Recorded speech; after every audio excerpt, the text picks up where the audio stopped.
Hey guys, welcome to the video. Today we are going to be doing a total revamp of my electrical system. Now I've talked about this in the last few videos of mine, but you can see here that we have just about everything on this table that we are going to be installing. So we have a Hey everyone, I've been working on something I'm really excited to share with you all. It's my app, Van Life Planner. If you guys have ever been on the road, you know exactly how much planning can go into making things run smoothly.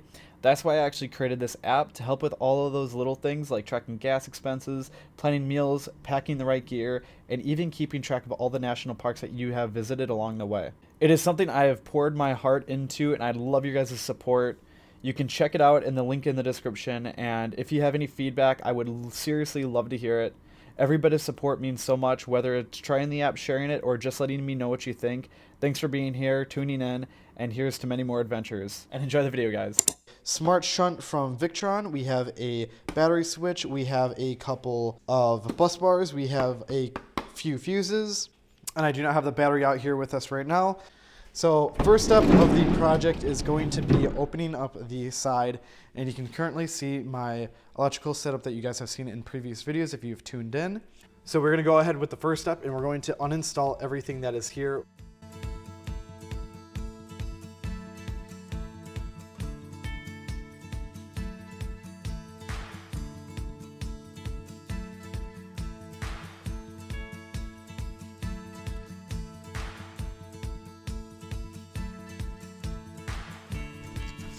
Okay, so this is where we're currently standing. We got the entire fuse block disconnected. We don't have any of the wires detached except for the phone charger that I have right on the back side, and then as well as this is actually my diesel heater controller. And then this is just for my outlets. This is just daisy chained to a couple areas. This I'm going to be, of course, reusing because this is going to plug into the inverter once I get one installed.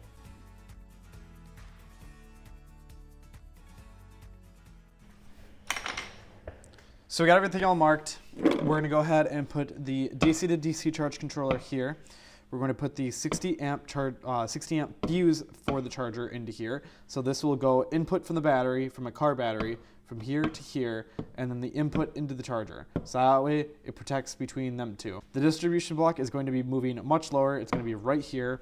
It's going to be a little weird to kind of finick with the cables, but I should be able to kind of tuck them in, make it look nice, and work around that. And then down here, I'm going to route the 20 amp fuse that will go to the distribution block to protect that just in case. And then this is going to be the in where the positive and negative are going to be coming in from the battery. Positive is going to come out, and it is going to go to the 80 amp fuse, exit the 80 amp fuse, go to the switch, and then it's going to exit the switch, come up and go to the positive distribution bar. The negative is going to go to the Victron, exit the Victron, and go to the negative distribution block. So I'm installing a switch to be able to isolate the entire system from the battery. I want to be able to shut this off whenever I want. This is the main idea. So we're going to go ahead and we're going to wait to install the charger, but we're going to go ahead and install all the fuses really quick. We're going to install the switch, the Victron, and the distribution blocks, and then we'll get right back into it. So I'm going to do a quick little time lapse potentially and show you guys me putting all this in.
Got the distribution block.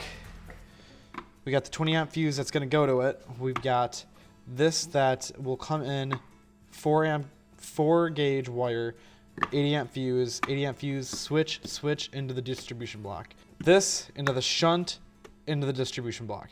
So, all right, so let's go ahead, grab the screws, my charge controller, and let's get this mounted up right away. Okay, so you can see that I have these 3 terminals here. This one right here is for the solar input, as you can see, and then this one is for the DC input. So this is going to be from the car battery to this unit, and then this one right here is the output. As you can see, the output plus, so that is going from here into these 2 bus bars. So in this box right here, I actually have all of my cable. That is 6 gauge marine grade cable. So it is just your black and white cable that has a protective sleeve on it. So let's go ahead and take a look. So right there, I don't know if you guys can see that hole right there, but that is the perfect space to shoot that through.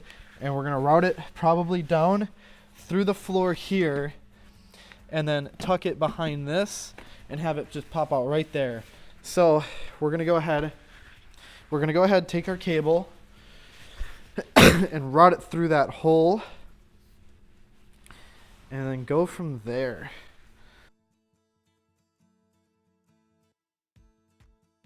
So I drilled through my little panel right here, and I was able to route the white wire underneath this running board, and then through that hole that I showed you guys earlier, I was able to then get my white wire all the way up front. I have not connected this quite yet. This is going to be a later step, but for right now, what we are going to focus on is going to be running the 2 sets of cables that are going to be running to this as the input. So as we've talked about before, we have our actual DC input, which is our battery input, and then we have our solar input, which is of course from our solar panels, which is these cables right here. And then you have your positive, you have your negative, and then same thing over here, you're gonna have your positive, your negative. There we go. All right, definitely a lot harder to take that apart than I thought that was going to. But now for this guy, let's go ahead and cut right, I'm gonna say right here. Let's grab our wire strippers. So this is our positive cable, which is going to the fuse. We're gonna have this lug slide on. That'll go just like this. So now that is crimped on there. That is a really nice crimp actually. And then when we're done, we're gonna go ahead and go back and heat shrink all of that. Boom. All right, and that is connected. Boom. All right, so let's reconnect this. That's on there. That's on there. So now we can go ahead and technically do each other just like that. And now that is that segment pretty much done. Okay, so we are just about wrapped up on installing the DC to DC battery charger. All of these you can see here. So my DC input is going to plug into here.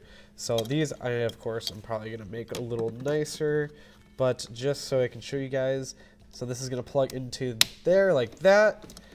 And then this one is going to plug into here like that. You can actually see I did get power, mainly because that is my solar panels and they are getting a little bit of input from my LED lights in the ceiling. So just ignore that for right now.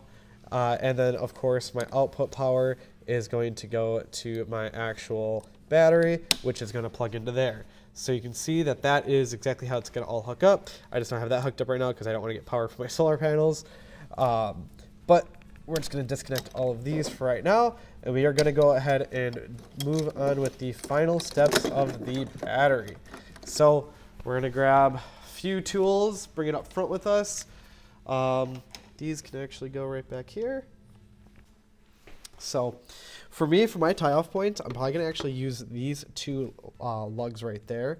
So we've got my positive, we got my negative there. We're just going to have to strip back probably about a foot of wire. Just kind of reach between the two. And I'm just going to tuck any extra off to the side.